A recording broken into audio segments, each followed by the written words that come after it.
குருவி எங்கள் ஜாதின்னு பேசினவர் இவர் தான். ஜாதிகள் இல்லடி பாப்பான்னு பண்ணவர் அவர் தான்.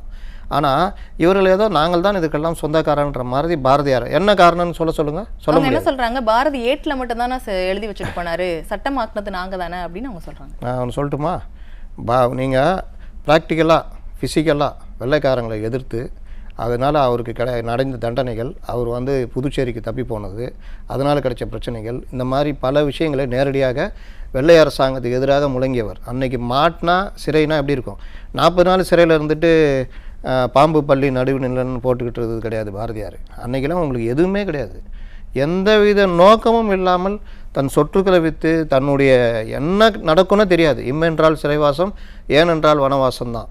அப்படி இருக்கும் பொழுது நீங்கள் எந்த பாதுகாப்பு சூழ்நிலையில் இந்த வேனில் ஏறி கையாட்டிட்டு போகிறதெல்லாம் கிடையாது. கைதுன்றனா முடிஞ்சது கதை. அப்படிப்பட்ட சூழ்நிலை போராடினாங்க சுதந்திரத்துக்காக, எந்தவித எதிர்பார்ப்பு இல்லாமல் போராடினாங்க. நாடு விடுதலை அடையணும்னு ஆடுவோமே பல்லு பாடுவோமே ஆனந்த சுதந்திரம் முதல்ல அப்போவே பாடினவர். அவர் இயற்கையை நேசித்தவர்.